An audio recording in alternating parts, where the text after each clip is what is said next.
I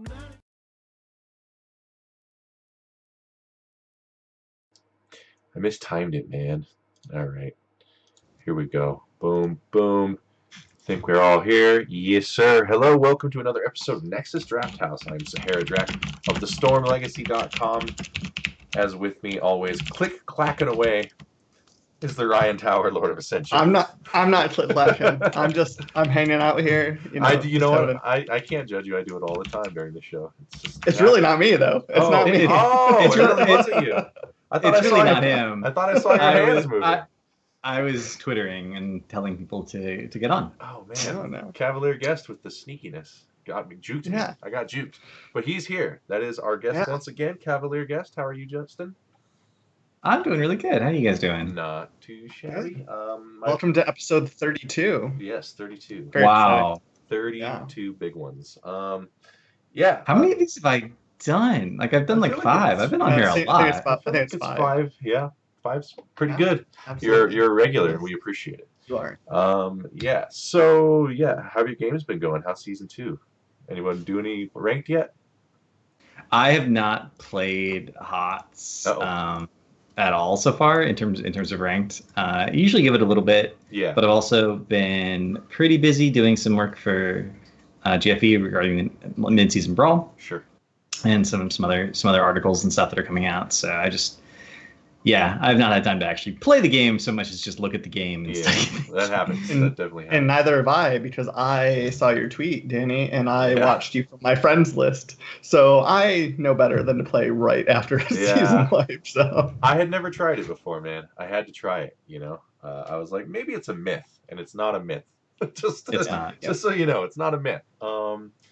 That's my laundry basket. I forgot to move it, so enjoy that. Behind the scenes. Yeah. The placement games didn't go so hot, but that's okay. They kind of like place you lower than you should, so you once you're placed, you have like a big win streak and you feel good about yourself. So I'm in the middle of that, so I feel okay. But as always, we are going to be talking about drafts. The show is all about the old draftaroonie. So Justin has CavalierGuest. For the uninitiated, has chosen some drafts for us tonight from the mid-season brawl, and I believe these are from 2 days ago, or yes, June 13th. Yeah, they're pretty recent. There's some really interesting games, and it's going to give us an opportunity to talk about some things that I don't think get talked about often enough when competitive Heroes of the Storm. So I'm really excited. Yeah, that's good. Sounds good. These drafts look good to me. Korea, looking kind of fallible this tournament. Obviously, they still are very good and get a lot done, but they look a little mortal, for sure. What do you think of it? I mean, when you show up to a tournament not understanding what the meta is going to be, and your stance is, okay, whatever meta EU shows us, we're going to learn to play those heroes, and the group stage is going to be used as a practice round where we learn to play the hero competitively. That's like not normal. But the crazy thing is they won games, right? They won games with that attitude. They're like, oh yeah, we have literally never played a noob rat competitively before, but I guess a noob is good, so we're gonna start picking him and just practicing him against people. We'll win some, we'll lose some, but we'll end up making it through. Yeah. I don't know. The Korean teams and StarCraft players do this too, where they talk like that. I don't buy it. I frankly don't buy it. Like, oh, I absolutely buy it. If you watched his play on a noob rack, and we had the Nexus Schoolhouse Discord, which is a Discord that I use for all of everything that I do in terms of educating people about Heroes of the Storm, trying to make people play better. People can go there, ask questions. We actually have an HCC discussion channel, and we have a guy in there who's not necessarily a great player. Yeah. But he has like 1,000 games on a noob rack. Wow. And he actually, back in the day when we did educational scrims, he played a noob rack with on a team with Stray as his captain. And at the end, Stray was like, man, your noob rack's really good. Nice. That was a professional player. Right. Saying that. So he has a really strong understanding of a noob rack's limits. And we were talking about it in the channel, and we were discussing the small things that TIS was starting to do from game to game that show you're good at a noob rack. And he wasn't doing them, and then he was. So you actually saw him, like, you could see him Saw the from game evolution. to game start to understand how to play the hero. So it's not a joke. He actually had no experience playing a new brat competitively. Yeah. And he was like slowly leveling it up. I don't know. Just figured it out. I like that. Yeah, that's fair. I just don't see. I'd like to see you do that, Danny. Oh, I will. That's all I do. Yeah. I just don't see how. I mean, it's not like a new Rex new. You know, I don't know. He has never been in the cream meta. It's just straight up. He's never. If you go look at Noblesse, Noblesse has played Stitches more than he has played a new Brack in competitive games. Yeah. I mean, Stitches. Koreans are good. I mean, coming from StarCraft, you know that, Danny. Like, don't be hating. I do know that. I think the problem Koreans have with the new Brack is they don't like how long his cooldowns were. So they didn't play him even when he was a good counter to Li Ming, even though Li Ming was very, very good in their meta, because they just didn't like how long their cooldowns were. Because they have this very brawly style. They want to be able to get picks. They want to be able to macro. They want to be able to, take advantage of any opportunity that presents itself the moment it presents itself. And so even things that have like ETC has a 12-second cooldown. If ETC, if that wasn't basically point and click, that would be too long. 12 seconds is too long. The Burrow charge is 16. Like that's too long for them. Well, apparently they can do it now, so they don't mind it now. So they have been playing a little bit. Just before we get into these games a little broader, can you tell us a little bit about this particular meta headed into this midseason brawl? I mean, we just talked a little bit about how they were just going to figure it out, but I mean, no one 100% knows what the meta is going to be going into an international tournament. Like, this is one of the reasons that these international tournaments are so incredibly fun to watch, because you get to see the teams learn as they go along. True brawl in there, yeah. There were a lot of predictions from a lot of players that I thought were pretty accurate. Invulnerabilities always go higher and higher in value as tournaments like this go on, because it saves you from getting outplayed. Like Force of Will, Divine Shield, Sanctification. Get out of jail free card. Yeah, they're such good tools for dealing with things. I wasn't surprised to see the prioritization of Genji, and I wasn't actually surprised. There's been a prioritization of Chen, and I wasn't actually surprised to see that, because Guardian of Ancient Kings is so broken that you cannot draft stuns into Uther.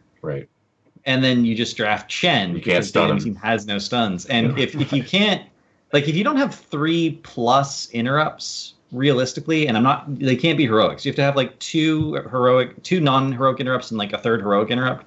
Ideally, that's the minimum. Yeah. Or Chen will just dumpster your whole team. Chen is actually a terrifying hero with kick build, because he actually does a significant amount of damage, which is what we've been seeing. Yeah, and it's definitely a nasty combo that we're seeing now that kind of came out with the Uther rework. But yeah, I've been seeing it a lot in those games where it's like, who do you want to screw you over, Chen or Uther? Because one of them is going to if you draft against the other. So TAS is back. Mobility's been a very high priority. So heroes that are immobile and have late game power spikes have been just like ignored. I don't think we have seen very little Nazebo, for instance, where it's leading up to it. In many regions he was there, but you can't have an immobile late game hero in a mobile early game pick meta. It doesn't work, because you can't guarantee that you'll get there. It's up to the other team to execute and kill you, and if they fail to do that, then you'll win the late game. But you don't want to base your draft around the enemy team executing or not. You want to be like, well, we want to win. That's probably directly related to, not fully, but just the repeated Ragnaros nerfs. They're probably like, this guy is just not worth it trying to get to level 20 Nazebo with the Ragnaros. This guy sucks, So, yeah, maybe that's part of it. But anything else you've noticed as far as trends? I mean, there's been a couple odd drafts, and we always have to look at these things in the context of what team were they up against. We've seen, some Medivh bans, but they were almost always against Roll20. For instance, and that's just like a targeted ban. And it's interesting to look at the different approaches of teams. We have the Korean teams coming in, and we're going to look at what people are playing, see if it works or doesn't, and we're going to play those heroes. We're going to learn to play those heroes mid-tournament. We'll just do it. We'll have a gap of a couple days between groups, and we'll have more script time. We'll figure it out. And you have people coming in with their own meta, being like, "We're going to play our meta no matter what." because they're the heroes we practice. We believe in our understanding of the game. That's Roll20's approach, which has obviously served them very well. Super Perfect Team, you have to acknowledge the fact that their main drafter and shot caller is not there. So they are not themselves. I would actually say that Super Perfect Team didn't really do well in any single one of their drafts. And that's unfortunate because I consider Super Perfect Team one of the top teams in China when it comes to drafting. But it's all on that one guy, and he visa issues. He's not there. It's unfortunate. Nomia is another example of a team that came in with an idea of what they thought was strong, and they stuck to it. They really like Task Vala, Task whatever is something they just do. Makes sense. They did Zeratul last at Western Clash. They did Zeratul whatever. Like they work really hard on perfecting one thing when they come to these events, and they try so hard to just stay on par with everyone so they don't get eliminated early. And they actually, they're doing really well. I believe they made it through, right? They actually. I'm not sure, actually. Let me check the standings. Yeah, they're in the bottom bracket. Well, it'll be L5 versus Nomia, which means minor region, they made it into the top 8. Right. Yeah, you can't be too displeased with that result. The other Chinese team, E-Star, though, very performing at a supremely high level. Very taken aback by their play. E-Star's been insane. They have been so Xingxi straight up is one of the best players in the world and has some of the best understanding of the game. It's the best Val I've ever seen. SCSC actually said that Xingxi was a better Vol than him. Yeah, I mean, it's just crazy. And a lot of people considered SCSC the best pro Vol player in the world for a long time, and he played against Xingxi's Vol once, and he's like, nope, Xingxi is better than I. No, it's so crazy. E-Star is actually an insane team. I don't see them losing, honestly. They have just been giving it their all, and so there's a rumor in the Chinese community that they're actually going to leave the game. They're actually going to transfer to a different game after this tournament. Really? Which for some people, I think there's 2 ways you can go with that psychologically, right? You can be like, I'm not going to play this game anymore, so that I want to win. I want to end my career on a victory at an international event. Right. I don't have to hold anything back. If I've ever had a strategy that we've been working on, or something I was like uncertain about, I don't have to hold anything back at this point. Right. I can be like, we are going to do everything, and we're just going to play our best. And if we leave it all out there, it's not a big deal because we don't there's no future performance we're worried about. We're just doing this. Yeah, and nothing to lose. Yeah. Or you feel really, really pressured because you really want to end on a win, and you can't. Noblesse is leading HGC after midseason brawl. That's been announced, and I feel like L5 is having. So we have 2 examples here. Both teams probably leaving, and one player falling apart. Noblesse has not been drafting or playing what he normally does, and that's showed in all of L5's performances. And then we have the other side where Xingxi, they're leaving, but they are just dumpstering people. Yeah, L5 is looking. They look distraught or collapsed. I mean that's the other way to take it, right? If you think you're leaving, just apathy, right? Like you don't work that hard. So that's another possible. I believe the rumor was that they're getting paid a ridiculous amount to play some mobile game that Tencent owns in China. Yeah, they're swapping games to a game that has a better viewership on. I don't remember the name. Their version of Twitch. It has a name. I don't remember what it is. But the players who aren't as good are making more money than they are right now. Right.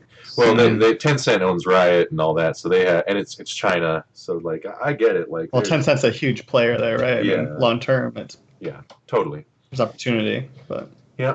All right. Well, anyways, that was a nice little chat about the look of the MSB going forward.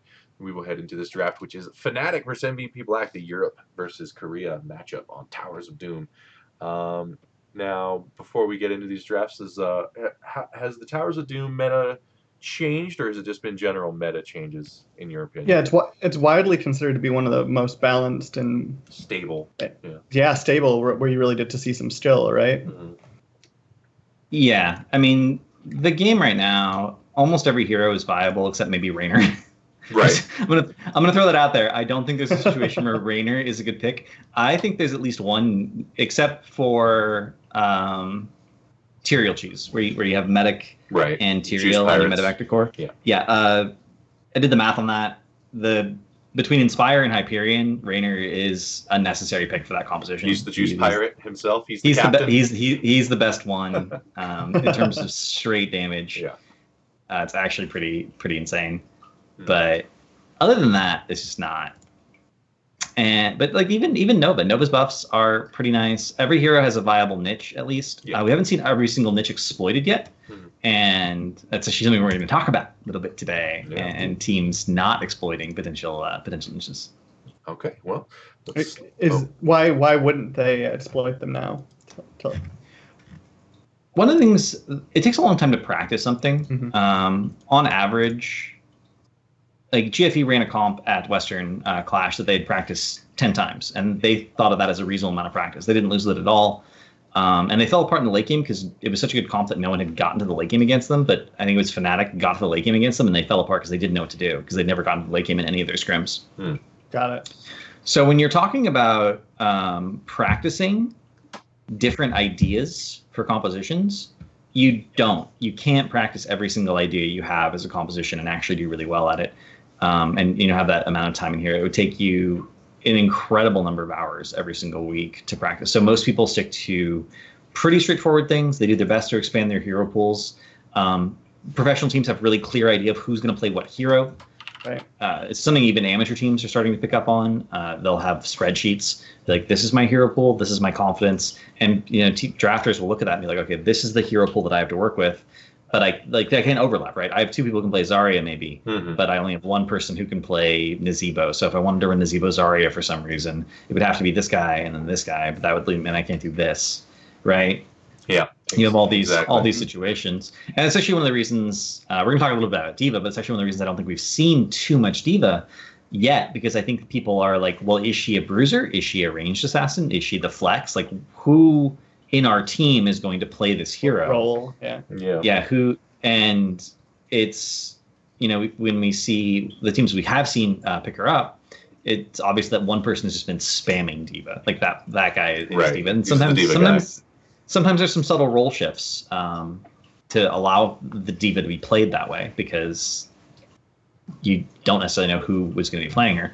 And I think as time goes on, she'll have a more defined identity in the professional meta. And but currently, she's the true multi-class hero. Currently, if you had a true flex, you would put your true flex on D.Va. Most of the time, I don't think there's a lot of drafts where she's just like the bruiser, the melee flex role. I don't think that's going to be the case. But there are some drafts where she is, and that works, which gives you an idea of how difficult it is to play her. And this is one of the situations where you might want to have 2 people that play her. So you always have 2 people who play Greymane. You always have 2 people who play certain other heroes that you can have as your carry or as an accessory. Right. Okay. Well, are you guys ready to get into this draft? Let's do it. Yeah. Okay. So Fnatic with the first ban and first pick here. They ban out the Abathur first and foremost on Towers of Doom. Now this is game 1, so oops, I picked pick, not ban. Does MVP Black have a history of playing this hero on this map, or is it just a general strong ban, do you feel? Kyocha was considered the best Abathur player in the world for a 9-month period. Oh, okay. Yeah, I actually didn't know that. That explains it. There you go. So it's a target ban. Yeah. Kyocha's kind of a funny person in terms of his hero pools, because he only played 3 heroes like world class really well relative to the other players on his team. Right. But he was asked to play everything in his history on MVP Black. If you go look at his match history for professional on Master League, and he's played like over 20 or 30 heroes. He's played Tyrael, he's played Zeratul, he's played Abathur. He just has those few he really excels at. Yeah. Okay. And a little out of the box. Yeah, but he's a really good flex. Like you might not see him play Tyrael as well as you're going to see a tank main play Tyrael, but his Tyrael has always been really good. He was famous for Tassadar back in the day. He played a lot of Sylvanas, even when Sylvanas was not in the meta, because he was so good at Sylvanas. And MB Black was such a brawly team that having the ability to have a push hero that could follow up on getting picks really enabled them to get massive tempo leads consistently. He's played a lot of Hammer. He's played a few games of Thrall, Anub'arak, Zarya, Alarak, Valera, Chen, Sonya, Greymane, Tychus, Artanis, Sagara, Ragnaros, Zul, True flex. Falstad. Yeah. So he's melee flex now, but whenever they have a draft where he's on one of his god heroes, they'll give him the god hero, and it's worth it in many cases to make it work that way. That's one of them, I guess. Okay. So the MVP Black here does ban out Dahaka. Now, do you see this as the best ban possible for MVP Black in this spot, or is there maybe something else you think? I don't think it's...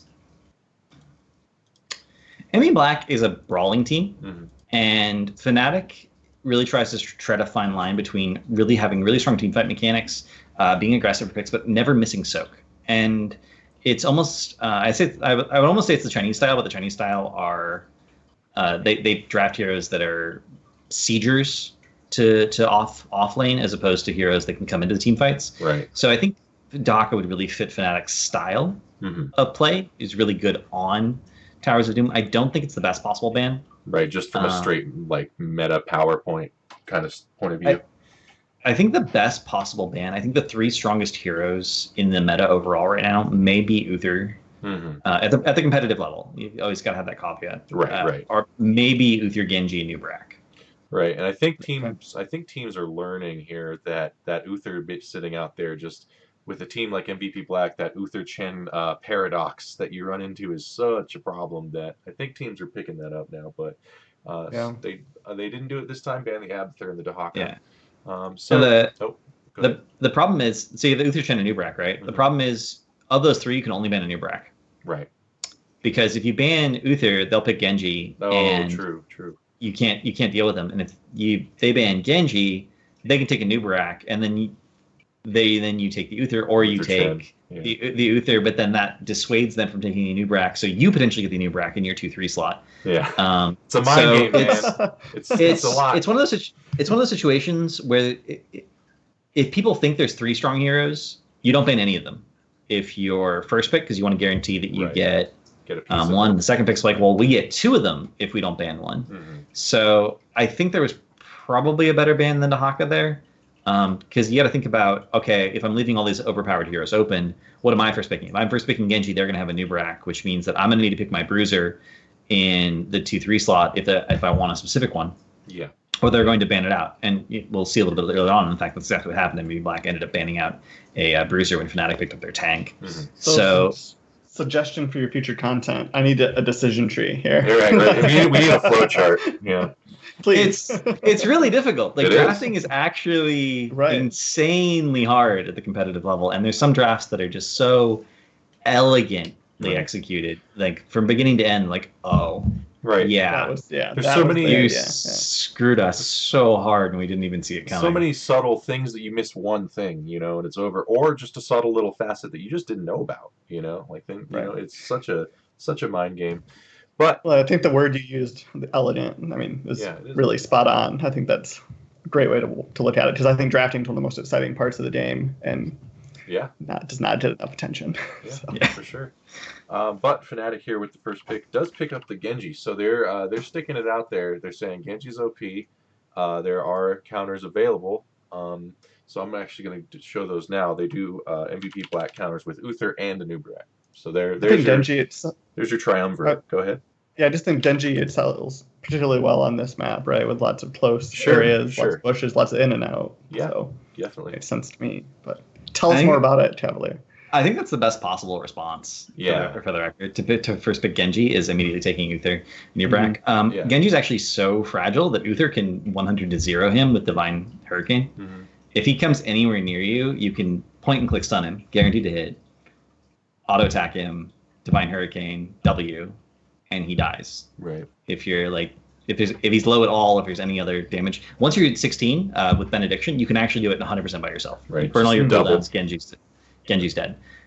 So you can't.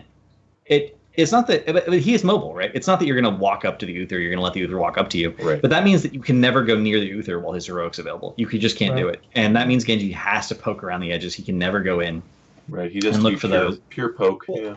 Well, it lets Uther control space too, right? Which is particularly important on a map. This map. Mm-hmm. And it's your support. Your support is controlling space. Right. It's a big bonus. You can kill the Uther, but then, generally speaking, in competitive, when we see Uther die at the start of a fight, that team wins because Uther's healing all dead is so good. It's actually so ridiculous. So I'm okay with Genji. This is a map where you're very likely to get the late game, and Genji's a hero who. I want to say he scales with death timers. The longer the enemy team's death timers are, the better Genji becomes. But his PvE is terrible. Yes. Some of the worst in the game. So you're betting on getting kills in order to win with a Genji. And there's two guys right there who make that very hard. It gets harder with an Uther. Yeah, it gets harder with an Uther. It gets harder with an Anubrak because when you're in a cocoon. Cocoon. So it's a risk. It's a little bit of a risk. Yeah. So far looking a little scary for the Genji, but Fnatic's so meta. Fnatic's next round of drafts here is actually a Li Ming. Used to be a very common pick on this map. You don't see it too much anymore. And then the Tyrael. So obviously the Sanctification kind of is an answer to the whole problem for Genji in a way, because he can dive in with him. What do you think of these two picks, especially the Li Ming? So early. So the Li Ming's two things. Li Ming's hard countered by Nubrak. Let's get it out of the way. You're far less likely to get any sort of kills against Li Ming just because of beetles, because you can't kill the Nubrak. You can't poke the tank down because of Nerubian armor. Right. It's a little bit easier now because of the nerf from 8 to 12 seconds on Nerubian armor, but it's still very, very difficult. But Li Ming gives you two things. She gives you poke to interrupt, which is pretty critical. Sure. And as soon as people are low, Genji goes in and gets the resets, and then Li Ming starts to work. So that's the game plan, right? Second thing, disintegrate insta-clears Cocoon. That's true. Mm-hmm. That is very true. Instantaneously. So it's an okay thing to do. I still don't like it. I don't like drafting heroes into hard counters just because of the utility. They have some utility against them. Right, drafting a hero that's countered just to counter one spell. Right, it's awkward. And then the Tyrael pickup, absolutely. Sanctification is going to do a lot to enable Dragon Blade from Genji. Also, just high mobility heroes in general are really effective on Towers of Doom because you often end up in skirmish situations where you're just trying to hold an altar or delay or disrupt a rotation. Immobile heroes tend to suffer a lot on this map, more so than other maps in many ways. Yeah. It's interesting when we look at the end of this draft just to see that come full circle, right? Yeah, that's actually that's a good point. But we will get there as we go into the second ban phase. MVP Black is going to ban out the Arthas. What do you think of that ban?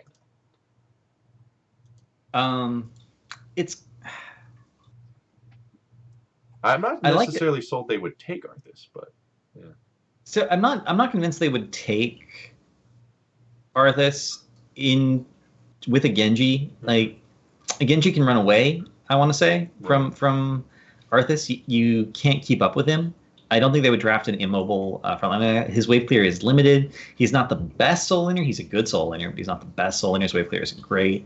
Army gives you some, a lot of walk into the enemy team and do a lot of work potential. Arthas' biggest weakness is lack of mobility. Does get fixed somewhat by Smite. So Tyrael Arthas has been a really classic pairing in the Korean meta for forever.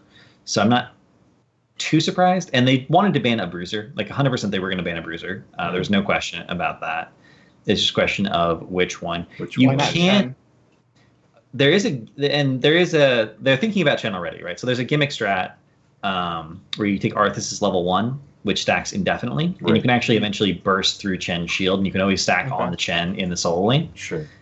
And he does tie Chen in the solo lane. So maybe that's what they were thinking, because they definitely intend to draft Chen. Yeah.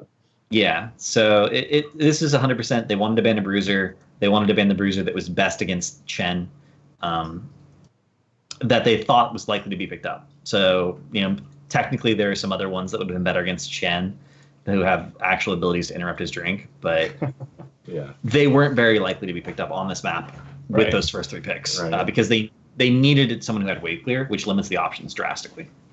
Okay, so they go into a ban here that I found a little curious. Obviously, I get why they did it, especially against this team, but they do ban out the Illidan. Now, looking back at this, do you think Chen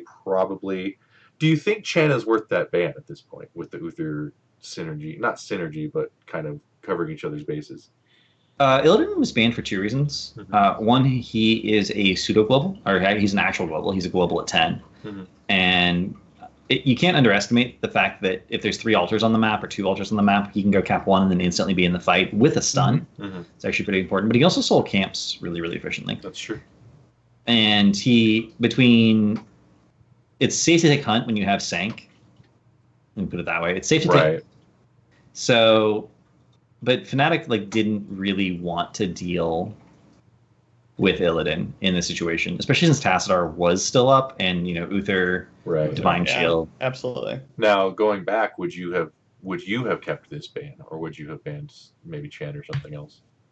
It's hard to say, right? Because you don't know what would happen. Right. They have a new Brack Uther. I know Fnatic is going to pick up Leoric because I know Wubby has been practicing the Royal Focus build. Right, the 2-lane thing. To double soak. Yeah. Which means that my question is, what is their support pickup? And am I afraid of Illidan into those supports? Brightwing, can be picked on Towers of Doom. I feel like you can focus Illidan. Right. They have... You also got to look at their comp. They have no CC. This is the big thing here. They have no blinds. Yeah, that's true. No stuns. And they're trying to not draft any of those things. Right. But Illidan into no CC. This is God. Yeah, he's a monster. It's absolutely terrifying. Okay. So that's actually a good argument. Yeah. Yeah. Okay. I buy it now. I buy it. I like the Illidan ban. But no CC does seem to be a bit of an oversight. It was intentional. They drafted intentionally to never proc Guardian of Ancient Kings. This is a theoretical response that people have been talking about. I came up with it, as soon as I saw the talent, I was like, well, what if you just drafted a stunless comp against him? And I was like, well, that's not a good idea. Yeah, stuns are pretty good in this game. I don't know. Yeah, we actually did a few mock drafts on stream the day of the patch notes came out with Uther, and I was like, that's not gonna work. That's not gonna be a solution. Yeah. Unless the enemy team doesn't see it coming, and how do you not see it coming? There's going to be so many heroes that are suddenly god tier with no interrupts of any kind. Yeah. So it's definitely hard to do. Okay, well, there's the bans there. So we are now going to draft on the side of MBB Black. They do pick up the Tassadar, even without the Illidan, which is legit. And there's your Chen. There are other picks that Tassadar enables. Also, Tassadar in his current incarnation is stupid. Yes, he's good. He enables himself so effectively that he doesn't really need to worry about enabling anyone else. He can jungle now. It's great. Yeah, he can actually solo camps. He's one of the most efficient camp soloers in the game. Yeah. Once he also limits mobility. Quest is finished. Yeah. He limits mobility. It's absolutely insane where Tassadar is in terms of his self ability right now. So you can have him in the solo lane. You can have him enabling a hyper carry. There are several hyper carries left. You have Greymane. You have a couple of you have Vala potentially. You have these are all heroes that MBB Black plays extensively and has played in the past. So you don't necessarily know which one they're going for. And they pick it up here to make sure they have it. And you don't know who their range carry is. This is one of the situations where saving your range carry to hide it is actually really, really important. Yeah. Now, Guardian of Ancient Kings is stuns, roots, and silences. Oh, stuns, roots, and silences. I thought it was just stuns. I haven't played. Stuns, roots, and silences. Horrify is not currently a silence, but it will be in a future patch. Taunt is a silence, even though that's not documented anywhere. We figured that out a little while ago. Poly is explicitly a silence, so it works against polymorph. Okay, interesting. But Horrify is currently not a silence. It's it's not. I had a Blizzard developer tell me on Twitter that Horrify internally, as of now, has a silence rider on it, but it's not implemented live yet. I don't think. What about Mind Control? Mind Control's a silence. Silence. Okay, gotcha. Okay, well, there is the Tassadar just to kind of do stuff all over the map solo if he needs to, and then of course the Chen to hang out and be like, I dare you to stun me. So yeah, going over back to Fnatic's side of the draft, they round out their comp with the Karasim for Itar and also the Leoric, like you were mentioning. Yep. And so their comp is all mobility, no CC. Yep. Not a single bit. Well, there's a slow. It's such a cool idea, and it's not even the first time we've seen a comp like this. Yeah, because we saw Fnatic run a comp like this on Warhead Junction with Tracer, Tyrael, Tassadar, Brightwing, which I mean they had Polymorph. That was their only CC. Right. That was it. So this is not the first time we've seen this run in professional play. It's not the first time we've seen Fnatic run it, and it is it's higher execution, right? The nice thing about CC is people stand still for a second. Okay, I can hit that. Yeah, I can hit that. That's you're standing still. Good. Yeah. So I stutter stepping is so important. But having a hyper mobile comp where everyone needs to constantly be moving around, your mechanics need to be really good, your coordination as a team really needs to be good to make sure you're not clumping unnecessarily, because otherwise you'll just die to anyone drafting area. If you're a team that clumps when you try and run comps like this, people will target you with like Kayle Boss and you'll just die. Right. That's how it works. But Fnatic is really good at running this kind of comp. They've demonstrated it time and time and time again. Yeah, so Chen for a long time has been considered pretty low tier, but like you said earlier in the show, when you can't CC him, he's just such a problem. He's literally unkillable. Like especially like early game you can, but later it's just like we can't do anything to this guy. It sucks. So that's what we're looking at from MVP Black, and they do. They actually, go ahead. They actually can't. They can't kill him early game. Grounding Brew is enough. They can't kill him ever. Yeah. I'm pretty sure that 5 people all focusing in while he was drinking would do like 200 or 300 damage per second to him, which means it would take like 10 to 15 seconds to kill him in the early game, and it gets worse because eventually he has a second health bar that you can't interrupt. Right. Yeah. That's a problem for sure, but. Just to go with that Tassadar, you want someone to benefit from those shields. They do pick up the other classic Tassadar pick, which is Tracer, to round out the MVP Black's comp. And Tracer, now, from what I understood, Tracer gets... Genji's pretty good against Tracer, right? So I was talking to Zelia about this, who is pretty much considered the best Tracer in Europe, if not the world. I would put Kyoto a little bit ahead of Zelia, but not by a whole lot. And Zelia said that Genji should dumpster Tracer. It should be completely one-sided. Genji, they both have mobility, which means that Genji ought to be able to get on top of the Tracer. Tracer can't get away, and Genji wins the 1v1. And then especially if you take like the perfect defense talent, right? Like she unloads one clip and dies pretty much. Like 100% of the time. Yeah. But this isn't Tracer. This is Task Tracer. That's true. Very different. Task Tracer. And Task Tracer wins against Genji. Gotcha. Because of the insane life heal. Tracer actually it's interrupted by her clip reloading mechanic, but Tracer actually has some of the highest straight DPS auto attack DPS of any hero in the game. And so if she has 90% life steal on that, she essentially has 2 full health bars, maybe more, in addition to the shield. So Genji now has to kill Tracer twice in order to kill her, which he can't do. He can kill her 1.25 times, roughly. We have a good question in the chat from Zifix. What's the reason for taking Tracer here over Vala with the task? Is it just the mobility, or what do you think? Vala would get absolutely dumpstered by Genji. If the enemy team has Genji, you should never pick Vala. Yeah, she does struggle. Yeah. It's one of the situations where picking certain heroes is like a soft ban. You can still pick the heroes that are soft banned, but your enemy team can't if they have half a clue. So there's no situation where Vala gets picked up here. Okay. You can't. Gotcha. Okay, so that's that comp there, or that draft there rather.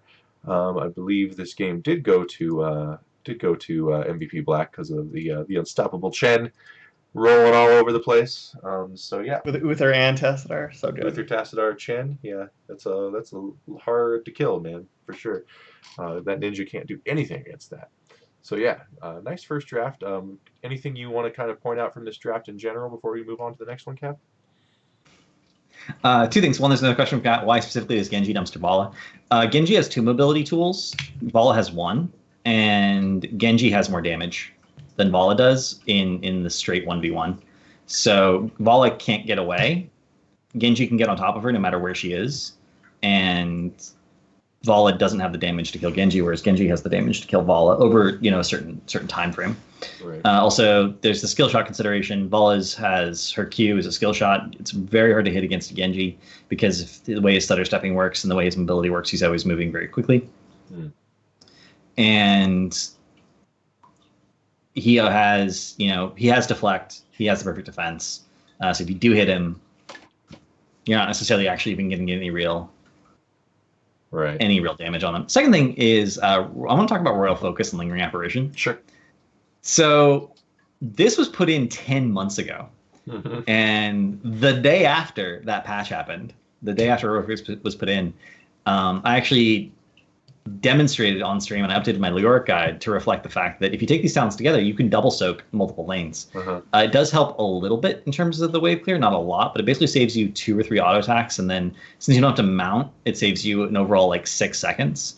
And past level 7, you actually hit a breakpoint where you can consistently soak 2 lanes and never miss a minion. If you don't have the talents, you actually do miss like 1 minion every 3rd wave or something. It's like a small difference. And then later on in the game, it went away.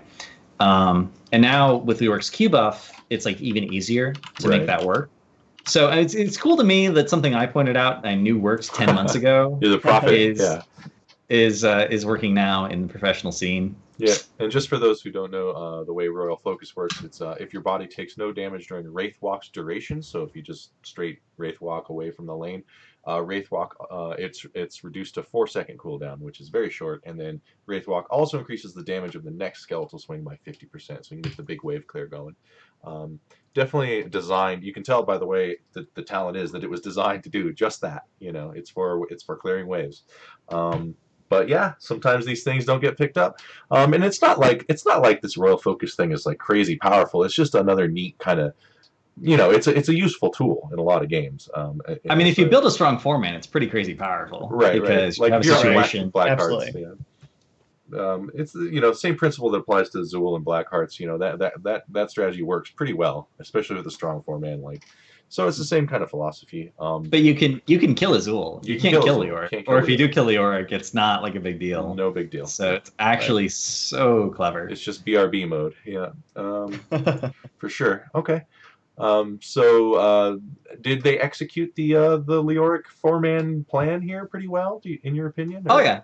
They just lost team fights. They just couldn't kill Chen, basically. They couldn't kill Chen. That shield, they couldn't kill Tracer because of the Tassadar.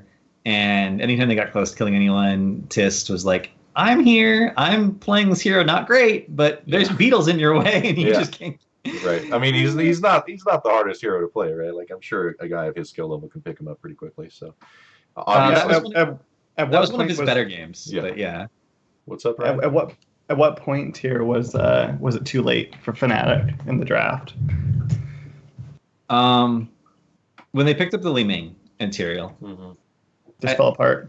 Having it's a good idea. It's an okay idea having no stuns, but if you have no stuns, there's just too many heroes in the game that you can't deal with. You know who was a hero that breaks Cocoon really quickly that isn't countered directly by Nubrak is Tassadar. That's actually true. Like he could do it almost as quickly, and he's Tassadar. Why didn't you just get? Yeah, I don't know. That's what Tassadar would have been really good for their comp because they would have given them wave clear. Yeah. It would have denied Tracer because you can't have Tracer into Genji without Tas. So that would have been good. It would have been a really interesting pickup and would have resulted in a very, very different draft. But yeah, it's their 2-3 slot. Fnatic basically lost the draft in their 2-3 slot. Yep. There it is. There it is. Okay, so moving on to the next one. Let me just update this stuff. We have L5 versus E-Star. So big match. Big match on good old Dragonshire. Great teams. Yeah, very good teams. And Dragonshire. So while I update the team names, tell us a little bit about the current meta in Dragonshire. And since maybe people haven't seen it in a little while in their own games, maybe just talk about it a little bit.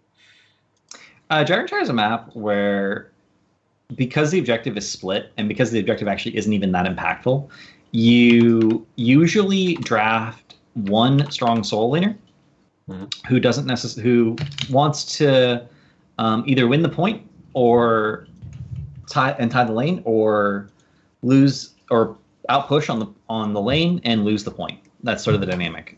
And depending on which one you do, your format needs to be crafted to do something different. So if you want to win the point but tie the lane, then your foreman just needs to be able to push really hard to justify the fact that you're tying lane and keeping 1 point held for your team 100% of the time. If your foreman can hold the point but doesn't necessarily win lane, you have to win your lane really hard so that you get a tempo advantage somewhere.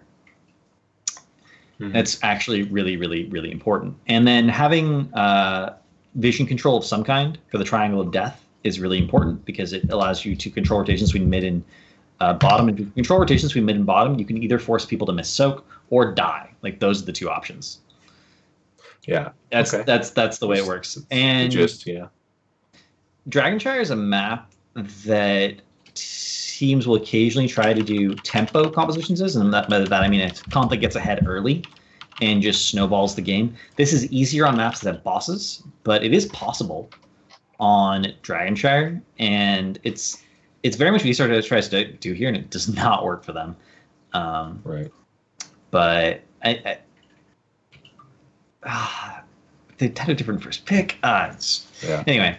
Well, we can get Global is so good too. We can get into it now. This is I do have to say this draft from Eastar. I was watching it.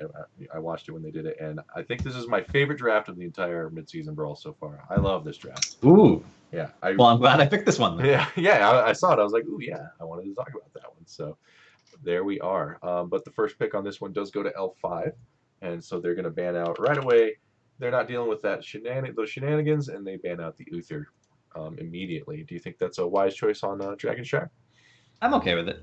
Uther's not a great sustained healer, right? And he's only okay in skirmishes. He's not bad, but Dragonshire is a map where sustain is really, really important. His sustain is better than it was because armor actually helps negate damage from cooldowns pretty effectively in addition to recovering some HP. So you just got to time it right. So you time it after they lose health, but before they've taken all the damage so that the armor gets some value and the sustain more. Right. And then he has wave clear at 4 with Holy Fire. He has pick potential or pick enablement, pick follow up, I guess is what I'm looking for with stun. So he's okay on Dragonshire. I would not put him at the top tier for supports because I think on these maps with split objectives, sustain healers really carry the day. But we have this dynamic again where there's, regardless of the map, there's 3 heroes that are considered really, really strong right now in the late game. And if you ban one of them, and the other team has a choice to make, then you automatically get one of them, or you trade 1-1, you get the money that's better. Either way, you're in a relatively good position draft wise. Right. And we have a new late game monster too now, Malthiel. That guy is so good in the late game. Oh my god. But just to get to this real quick in the chat, Pure Luxia, I did not see the game today, but I heard about it with the main tank Illidan from Eastar. Did you happen to see that game? Yeah. How it was a tankless composition. Okay. All right. We're gonna kind of touch on that now. So the ban. I mean, maybe. Yeah, we'll maybe. No spoilers. No spoilers. So the first ban from Eastar Gaming is going to be the Falstad classic ban on the old Dragon. Classic, absolutely. The vintage ban there for the global. Would you rather? I kind of like a Dahaka ban here more than a Falstad ban. I feel like Dahaka with the race car stuff is more potent in a lot of ways, and in the hands of a team like L5, those ganks can be so scary. But I'm not sure Gust is really powerful. What do you think? Gust is really strong. Falstad has been an L5 staple for more than a year now, just about. Noblesse really has always liked the way Falstad enables macro play from teams, so I'm okay with it. I think that Dahaka may be a little bit stronger right now, just because Dahaka is so hard to kill. Yeah, 3 life bars, pretty good. Against L5 specifically, I can understand if they're on the fence about which one to ban. This is the one they go for. I can understand it. Yeah. I don't know if I approve, but I can understand it. Sure. Okay. Well, they do indeed pick up the Dahaka right away with the first pick. They say, well, you're only going to leave 1 global on the table, and we are first pick. I will snatch that right up. So yeah, no surprise here, right? Pretty self-explanatory, yeah. Got the global, got the speed, got the ganks. It's just another, and that's going to be Nacho Jin on the Dahaka there, who I think he plays Dahaka a fair amount. So yeah, moving over to the side of Eastar, This is where they come out with the power move, which is another classic combo. They get the Vala Ariel. I'm okay with the Ariel. I like Ariel, especially if they were planning to do what they're going to do from the beginning. Mm-hmm. It's great. Vala does not contribute in the same way to comps that try and get a tempo advantage as the heroes like Greymane do, or even Gul'dan with his superior wave clear. Like Xingzi may be the best Vala player in the world, so I understand why they picked up the Vala. Right. I don't like the Vala. You don't like the Vala simply because she's not getting that kind of Braxis 4-man value where she's constantly pouring out the damage, or. I think okay. So they picked her knowing she wasn't the best choice because Xingzi is good at Vala, because she's a battery for Ariel, and because it doesn't give away what they're doing. That's 100%. I don't think that L5 was expecting E-Star to do anything cheesy, and therefore I don't think you need to hide that you're doing something cheesy by first picking Vala. Yeah. Okay. And it definitely did not work out for them. I hear you. And they did lose this game. I don't dislike the Vala choice at all. And I think I'm on a different side of the table here from you and Ragnarok in the chat. I do feel, especially in the hands of a player like that, and this is not the first time I watched him play it, but it was definitely like, even though they lost, the whole time I was like, wow, this guy is he's really aggressive and he's not dying. Like, it's like so much damage. But the way this draft unfolds, though, not getting Matt's value out of Vala here at all. Sure. Yeah. I think she did all right, but they do end up drafting another answer there. So they do get the Anubarak and the Malfurion. Now, this is not nerfed Malfurion. This is normal Malfurion from the past. So, yeah, still a really, really good healer. I played a couple games of Malf today. I still think he's pretty all right. He's just not. I mean, he has to hearth sometimes now. That's all. Does a little less healing. So it's not a huge deal. But there's those picks there. Do you like the Anub Malf? I mean, Anubarak's okay. The two best heroes or the two best tanks, I should say, on Dragonshire are Murden and Anubarak, because they have the best engage ranges. Right. Murden with Jump Stormbolt and Anubarak with Burrow Charge Impale. They have the longest range, and it goes over terrain, which is critical because the wall on bottom and mid that blocks vision also makes you feel pretty safe because you're close to your gate. You're actually dead in certain situations against those two heroes, right? Right. Yeah. So absolutely. So they picked the Anubarak because the Anubarak is meta, and they're working on learning how to play it. I understand what they were doing and why. And then Malf with Fall CC, sustain with the Innervate, sustain healing. It just silence. It gives you everything you want. Yeah. Silence is obviously also really, really strong. Always, yeah. Always a good old, little less good now. Still pretty good. Okay. But in this game, still uber good. Yeah, the ult's still good. Yeah, the ult's still good. The passive is no longer. Right. Okay. And in this game, it had the passive, so. Okay, going into the bans, we are going to see a Genji ban coming out from E-Star. Right there. Let me taking a look at this comp. They already have the Cocoon on their side. I think we covered this in the previous game too. Yeah, pretty much. Genji dumpsters Vala, so there's really not a choice to be made there. Okay, so they're kind of locked into that. Kind of probably be the sigh of relief they didn't pick them up right then and there instead of maybe the Mal or the Anubarak or something. But yeah, and then L5 bans Tyrael. Well, do you think they would have even picked up the Genji? I mean, looking at their draft, I'm not sure. I mean, he's good, but it doesn't look like it was mission critical here. They have wave clear from the Dahaka for their solo, so they already have their supports. They pick up Genji plus wave clear, and they hunt Vala all game with Genji. Seems good. Seems difficult to deal with. Yeah, from what I'm hearing described here, it's pretty much. I didn't realize Genji. I knew she was good against Vala. I didn't know it was that powerful against Vala. But now that you explained it, I kind of could see how it would be that way. So it's one of those situations where at the competitive level, people practice the matchup and they understand who should win and what errors can be made that will enable it to slide one way or the other. And if you have two teams, and particularly two players who are on roughly the same mechanical skill level, and they both practice the matchup, then there's one person who should win. Then there's tons of them. Like Jaina. Someone asked Klau on stream the other day if Zeratul good against Jaina, and Jaina can't trade with Zeratul until 4 when she gets Frost Armor. Then she can, but then she loses when he picks up Mending Strikes at 13. Right. So there's a 4 to 13 window there. Kind of spikes and valleys there. Yeah. Yeah. So and people pro players for the most part understand their matchups. They understand which talents are necessary to win certain matchups and what mistakes can be made, but they don't expect the enemy team to make that mistake in general. Some teams are arrogant. Western Clash, Team Liquid's draft against Nomia, they were super arrogant. They drafted losing matchups all the way down their draft, and they were like, "Oh, this will be fine." And they got dumpstered. It was not close. That game was completely one-sided. Right. So I think actually that game made a lot of teams come into this much more seriously. Even day one, we were seeing some of the minor regions get serious drafts against them. As the gap became obvious, like day 3, some of the drafts were less serious. But right, for sure, and the more recent drafts like from today and stuff, like your Tank Illidan and stuff, might be a little more trolly. But okay, so the Tyrael ban. Why don't they want E-Star to have Tyrael? There's no cleanse, right? They're not, unless they pick up a second support, they can't go cleanse. Okay. So Tyrael gives them another save mechanic.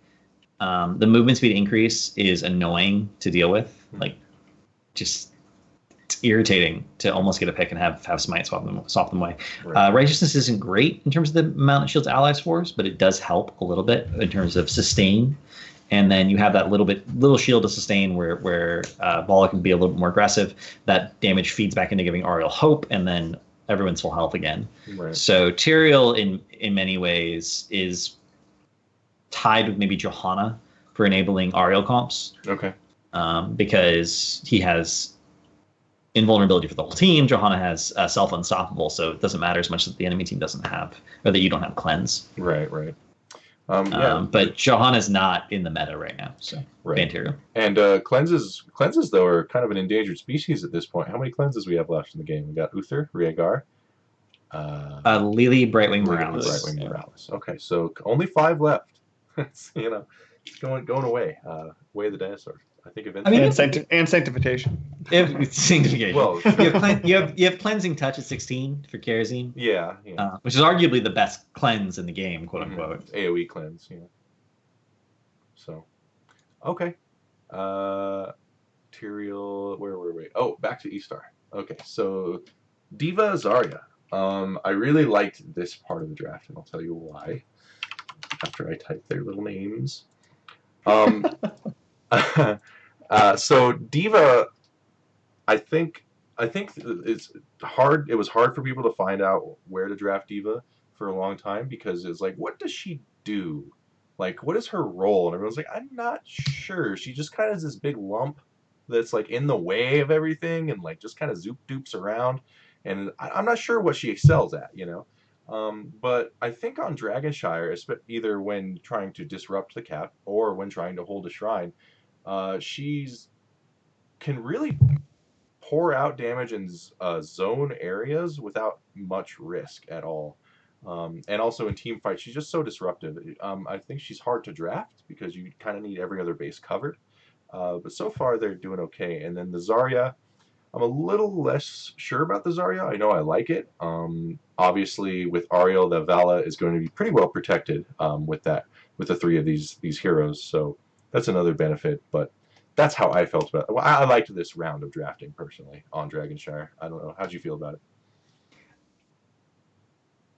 The moment I saw it, I understood that E-Star was definitely going for an early game tempo comp. Right. And what I mean by that is Zarya is actually the best early game sieger, even better than Sylvanas because Sylvanas is just a force multiplier. Zarya is the force. Right. They have a hero who doesn't really have mana issues because of Hot Pursuit. They have 3 heroes who don't use any mana at all. Right. That's true. Yeah. So good point. That's a good point. Yeah, very good. And you're looking at their comp; those aren't solo linears. None of those are solo linears. So their last pick's going to be in the solo lane. So they have. And I think they didn't need to give it away this soon, actually. I think they could have waited. Oh, okay. They gave it away a little too soon that they were drafting a tankless composition. Right. Because they could have picked up Zag there and not picked up the Diva, and then L5 would have been like, oh, they're going to last pick tank. Mm-hmm. And Right. then the last pick the Diva. Then I think that they showed their hand a little too early, Okay. and it allowed L5 to have like a really good response. But if you can just have an insane 3-man, and Ariel, Vala, Zarya is just one of the strongest 3-man lanes in the entire game. So much so that we've seen it actually literally win a lane 5v3. Like people will rotate down trying to gank it, and they can't. They just can't kill anyone. Mm-hmm. And you put yourself in that situation, and Diva has like reasonable rotational speed between lanes. She has reasonable wave clear, so she can hold mid and come back, hold mid and come back. You can't really gank her. I mean, you can try, but people are going to rotate up in time and get the shields on her and get the heals on her when she gets into pilot mode. So you can constantly push. You can constantly threaten buildings directly because Zarya's damage is so high when she has full energy. Mm-hmm. Like, it's actually so frustrating to deal with, and you don't win team fights. One of the things about tanks in general, and I know I talked about this before because we talked about it during one of the Braxis episodes. Right. Tanks do things in the late game and in the laning phase of the game that are very specific. If you don't need to disrupt rotations and you don't have any danger of getting picks, then you don't need a tank to ward your rotations because you're going to be fine. If you don't plan to team fight in the late game, like you plan to win the game before or be so far ahead in the game before that happens, then you don't need a tank because you don't need to zone team fights correctly. You don't need to grab vision. You don't need to do any of these things. So if you're drafting tankless composition, you're usually either going for hyper keep alive the carry, which involves an Abathur 100% of the time. Usually that's an Illidan with double support and then a clone target. Like that's actually a pretty standard draft that we've seen multiple times in competitive play. But the other alternative to that is we are going to push so incredibly hard that we're going to be 3 or 4 levels up, and it won't matter that we don't have a tank because we're going to be able to shut the game out before you get to like a 16-19 fight. That's the best opportunity. If you fall behind in the early game against a tankless comp, you have to just not lose until you can get a 16-19 fight. Take that 16-19 fight and get 20. Try and get 20 first. Like that's your best opportunity if you've already fallen behind. And eStar did not manage to get ahead. Their objective was to get ahead, and they just didn't manage to do it. I mean, we'll talk about that with the last pick a little bit. Okay. I like the idea, and I think that they just didn't draft it correctly because they didn't need to pick the Diva right there. They kind of tipped their hand. Okay. So yeah, looking at this and knowing what's going on now, possibly because of these 2 picks, knowing they're most likely not going to have a tank, L5 picks up the Alarak and the Greymane, obviously. I love those picks. Yeah, the Greymane is Greymane's going to get so much value here. Now, could you have considered seeing this draft, eStar's draft at this point? I mean, the kind of a Braxis style, like 3 warrior composition. Like, I don't know. It's still possible, right? Who's your soul in here? I mean, good point. That map has 2 lanes. This has 3 lanes. So I guess I could see why that would not work. Yeah. All right. Well, that answers my question. So the Alarak, the Alarak and the Greymane, very, very powerful against these kind of medium health pool, melee-ish bruisers here. So yeah, tell us about it. Ariel struggles a lot with poke. That's her primary counter, to the point where in regions where Chromie is played, Chromie is considered the ultimate Ariel counter. New Alarak, especially with the E talent at 1, has pretty reasonable poke. Yeah. Especially with the increased range once he finishes it, right? There's a So 20% slow. It's a slow. Is it? No, it's range. After hitting 5 heroes. The complete one is the slow when you complete it. Yeah. Okay. So that's pretty good. Telekinesis gives you a really good way of dealing with the mech explosion because you can just telekinesis it away, especially post 7 with the 20% increased distance. It's really hard to kill in Alarak with Counter-Strike. He has a lot of options, so even though he's low mobility. So this has been really good. He's one of the best heroes at skirmishing. 1v1s, 2v2s, 3v3s, whatever. He's one of the best heroes at that. So, and we saw Korea putting Malfurion in the 4-man on Dragonshire even before his rework. He's always, for some reason, been considered a soul laner, and it's because he can soul lane. It's not that he's really good at it or really bad at it necessarily. He has some matchups he wins, he has some matchups he loses. Yeah, like every other soul laner. He doesn't necessarily win the lane very hard. He can, best case scenario, he chunks someone, denies some soak, maybe gets a kill if they overextend, but he doesn't actually like win the lane. He's much better in the 4-man setting up picks. Right. I've always thought that. I was really excited when Korea started playing him in the 4-man, and then that was before his rework, and now I think we're going to see more and more of that because of the way his quests are. Right, you want him to be able to get his quests finished, so he has to be in the 4-man, absolutely. Yeah, it's not going to happen in the soul lane. Nope. So I like him. I like him as a response to D.Va. I like him in general after his rework, and I like him as a third melee. I don't necessarily think he can 100% pull off the role of bruiser in competitive play. I think he's a little too fragile for that, and his sustain mechanic is a little too weak. But if you have 2 tanks and then you pick up a Maloric, you're in really good shape. Right, which they do. So yeah, definitely looks good there. And then obviously the Greyman did the Greyman go curse bullet this game, or did he jump onto the back line? He went go for the throat. The objective was to kill either Vala or Pilot D.Va. Right. Okay. And Pilot D.Va with this composition right here, she is so vulnerable coming out of that mech with this composition. She can go nowhere. She's dead. It's like you don't have her ability. You know.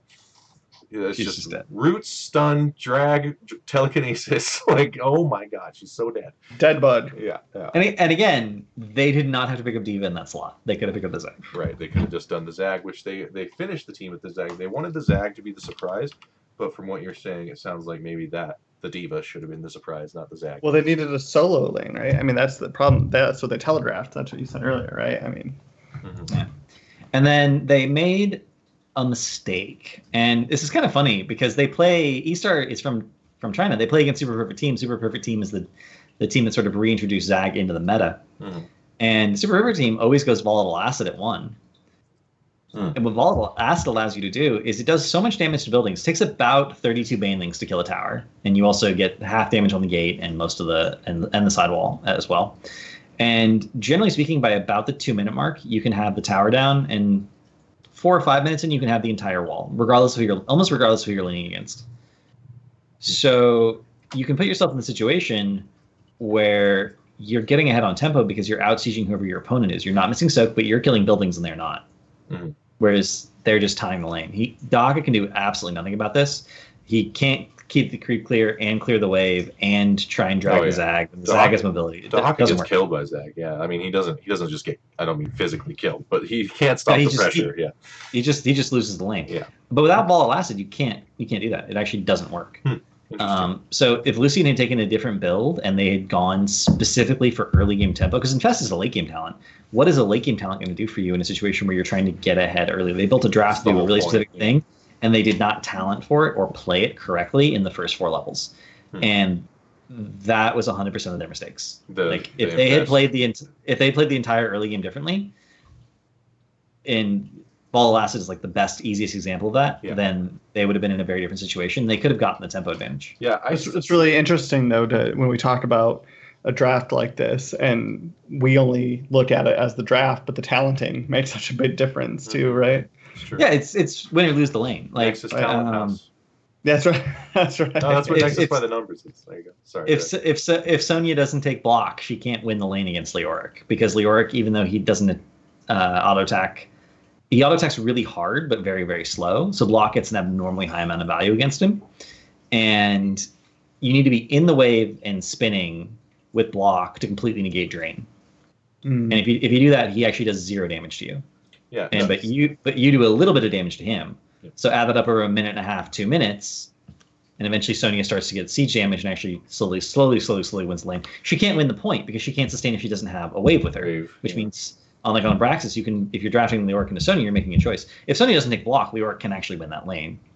And Sonya can always make mistakes and be overly aggressive. Leoric can miss his W. Yeah. The more you know. Yeah, Nick, Ultra Hunter. I don't think Cav's saying they couldn't have won. I think he's saying there was a couple little mistakes. The idea of their comp was good, but they kind of messed up a talent in the order of their draft, and it cost them in the end. Is that essentially? Yeah, they made like 3 critical mistakes: picking up D.Va too early, talents on Zag, and then there were a couple of play mistakes in the very, very early game that cost them getting ahead. Mm-hmm. And they had a comp that wanted to be ahead. They don't want to be even. They drafted a tempo composition whose entire premise was get ahead early. Yeah. Now, let me ask you, so let's say they draft the way you would prefer here, and they go Zag Zarya. What does L5 finish their team with that might have helped E-Star instead of the Alarak Greymane? I assume that they need a tank at that point, right? I'm be like, okay, they have the strongest 3-man. They need a tank that has wave clear and has safety on the rotation so that they can clear mid and come back down to help defend against any pressure against the 3-man. Mm-hmm. So, Arthas can't do that because he lacks mobility, even though he has a little bit of self-esteem. Mm-hmm. So you're limited to Tyrael's banned out. So you're limited to Muradin, I think. Muradin, Diablo. Really good on this map, though.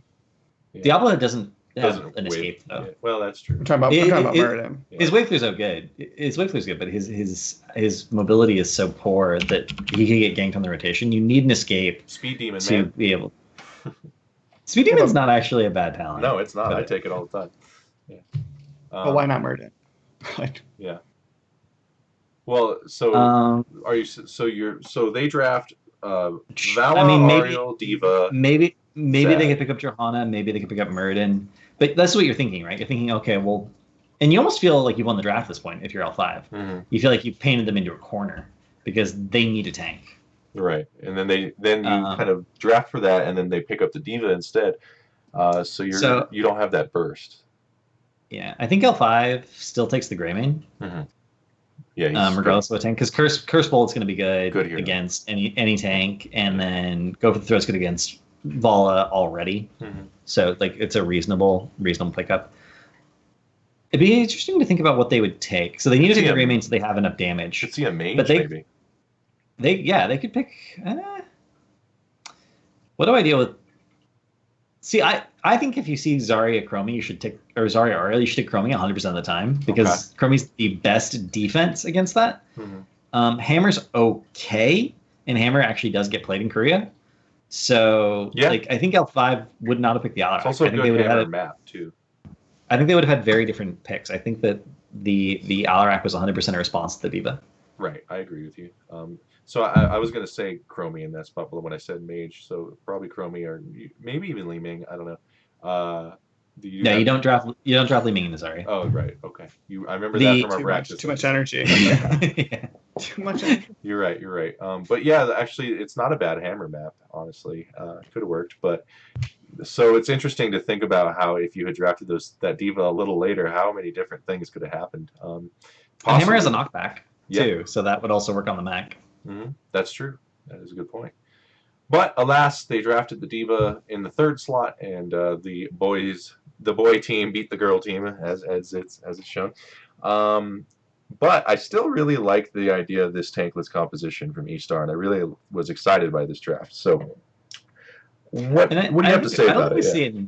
I don't think we see enough of things like this, to be honest. And we talked earlier about how hard it is to practice everything for teams, so I kind of understand why, but we don't see enough teams really thinking about the strategy of the game and what's possible.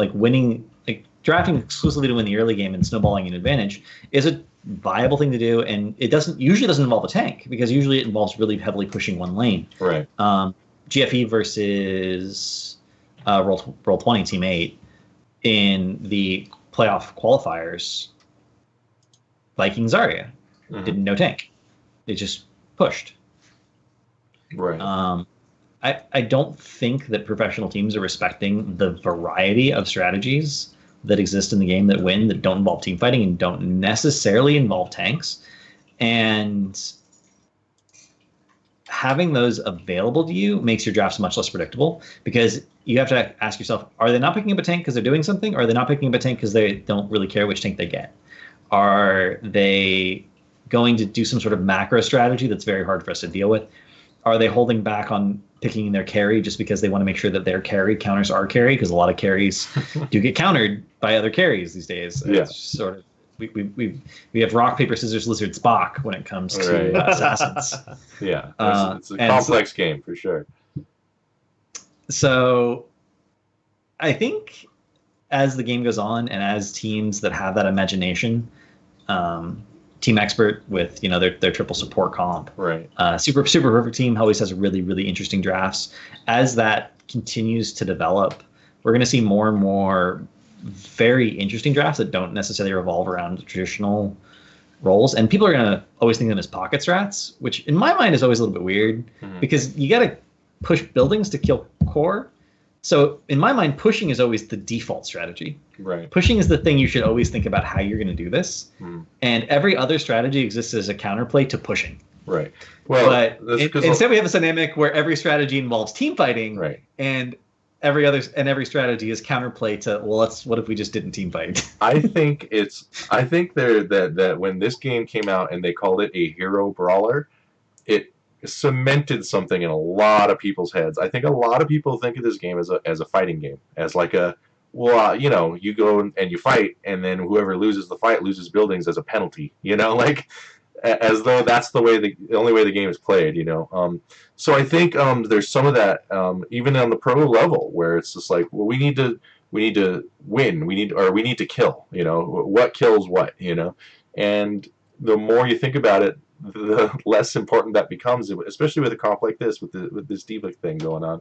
And I think the designers are aware of that. I think they design heroes a lot of times that kind of encourages that kind of play. But more and more as players get smarter and smarter, or teams get more advanced, we're seeing more of this kind of meta macro non-brawl comps happening. So I think it's exciting. I like it personally. I mean, me too. I just wish it hadn't taken them quite so long. Right. Gotcha. Yeah, I mean, Korea was doing that stuff for a long time. They would go to Sky Temple and just push with Sylve off the lane, ignore the temple, like just stuff like that. So, it happens, but now it's kind of happening more across the globe. So that's always nice. China does it too, obviously. Yeah, but exciting drafts. I'm definitely looking forward to the playoffs coming up. What do you think the playoffs are going to look like? Do you think these meta trends are going to continue, or are you expecting some kind of counterplay? I know that's a theory. It's hard to answer, but yeah. NBA Black is going to continue to draft the heroes they've been drafting with a couple of additions because it's been working for them, and they'll only change if it stops working. Right. So there's that. Dignitas is probably going to start pulling out some odd stuff. They'll probably lose to NBA Black with standard, and then they'll pull out odd things as they go through the losers bracket, and they may or may not make it, but it'll be entertaining to watch. Roll20 is going to stick to their meta no matter what. Maybe they pick up one more hero for certain players. Maybe Prismat pulls out something. Sure. Or Glau. But I feel like Glau's hero pool is limited not by what he can play, but by what he can shot call from, because the way he shot calls is very Glau oriented, which means he needs to be on a hero that can make certain types of plays, and there's not that many of them. Right. So that aren't tanks. I do like to target him out. So. He's not going to pick up tanking at any point. Right. Yeah. I think Nomi is going to continue to stick to what they're really comfortable on, because that's what they've done at every event ever, and it's always worked really well for them. They've always overperformed everyone's expectations of them. I don't know what L5 is going to do, because they're in trouble. Do they stick with it, or do they just go YOLO? Like, I think they need to YOLO. They are not super focused right now, so I don't even know. We're going to see a couple more interesting things out of E-Star. They're starting to see. Yeah. They're starting to play around a little bit with what they can get away with and what they can't when their position was secure. Right. We're going to see some more things out of them, particularly because China has such a different drafting meta from everywhere else that we haven't even seen the half of it yet. Right. And then Fnatic, I think, is pretty happy with they have like a huge hero pools for each of their heroes. They have a really good understanding of the game. That's the team I'm looking forward to. Yeah. Yeah. Although they don't know how to draft a push comp, I'm just gonna say that they tried to set the world record for ending a game, and they drafted the wrong comp to do it with. You need that Rain or Juice Pirates. Everybody knows. It's level 10. You can end a game before level 10. Yeah, you can. But if you don't draft Zarya, it's probably not going to happen against a team that has like a pulse. Right. So they didn't draft a Zarya, and they drafted a tank in a push comp on a 2-lane map, and we just had a really wrong conversation about why you don't need a tank when you have a push comp. Right. Necessarily. Especially if you're going for a record, you don't want a tank. Tanks don't do damage. So yeah. Okay. Cool. Well, yeah, definitely looking forward to playoffs and definitely looking forward to seeing the drafts and bringing them to you in the very near future. Do you have anything you'd want people to hear about coming up from you, Cav, or are you just kind of working on your stuff now?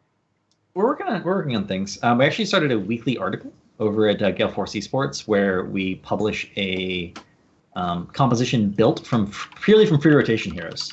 Oh, right, yeah, so you told us. Yeah, you were talking about this before. Yeah. Anyone can play it. We actually just published the second one today, and there's pro tips for each hero from the GFE team. So that's kind of cool. This week's is Muradin, Uther, Cassia, Sonya, Jaina. So if those are heroes that you play and you want to get some ideas about how to play them in a coordinated setting, in a group, what their role should be, what their job should be, you can check out the article. Last week's composition was Arthas, Zeratul. There is. I don't remember. There's the link there for that free rotation comp. It's I read the last one. I didn't know you had a new one, but it's a fun read. It's every week. Every week. So every Wednesday that will go up. Cool. That's really cool. Yeah, they're fun. I like theory. Theory crafting's always fun, and it's fun to have this limited resources to make the best team possible. So, good times. Yeah. Anything else you're doing? Or? Yes, but I can't talk about it. Okay, you can't talk about it. All right. Secrets. Secrets. Stay tuned. So we're still doing our Nexus by the Numbers thing. There's been a few episodes of that. We are waiting. We have not been able to do the Malthael yet because E3 happened and our Malthael code for our writer is a little late. So that's okay. No big deal. But we should be having a Malthael coming guide, and then we're going to be doing the new Thrall after that. It's been a lot of fun working on those with Skizzers. As always, we'll be doing Nexus Drafthouse every week we can. Sometimes we can't, but most weeks I try to make sure we can. Talking to Dunk Train, I don't know if he's going to be available next week, but that's who we're shooting for next time, so you can have that to look forward to. If you've checked out his stream, he does a lot of draft analysis on there, so should be fun. Yeah, I think that's all I got going on right now. Ryan? No, I think you covered it. I think I'm really looking forward to these games, though. I think they're getting more exciting than in what I can remember in recent memory. So, Mid-Season Brawl is the best event ever. Gold Club World Championship is the second best event ever, and it also had a, round robin group stage. They copied Gold Club World Championship and improved basically everything about it. Right. I love this turn. Yeah, the Mid-Season Brawl is awesome. This is so much fun. Yeah. I think it's so creative. Such good games. Yeah, absolutely. So, but yeah, thanks everyone for tuning in and watching, whether you're watching it live or on YouTube later. And thanks to CavalierGuest for coming on and dropping some more knowledge. Yep. Always appreciated, Cav. No, I'm always happy to be here. All right, pleasure. Cool. All right, well, I think that's going to do it for us tonight on Nexus Drafthouse. This has been episode 32. You can catch the VOD tomorrow on YouTube. Within 24 hours. The last episode with Cav, I don't know what happened. Every time I can export everything else, and I've sent a ticket to Twitch. When I try to export our last episode together, it's the only thing on Twitch that gives me an error. It's just like, no, this is censored by the gods, and I'm just like, I don't understand. But that's really weird. It is really weird. So that's why that one's not there. But we'll have this one for you tomorrow. And thanks for everybody who came out and watched the show, and we got a bunch of new follows. So. Thanks for those. Awesome. Yeah. Great. Yeah. Make sure to check us out next week. Watch the Twitters. Watch the Twitters. Watch the Twitters. Storm see Legacy what's going team on. right beneath my face. My beautiful face. All right. Cool. Talk to you guys later. Have a good one. Have a good night. Have a good night, everyone. Bye.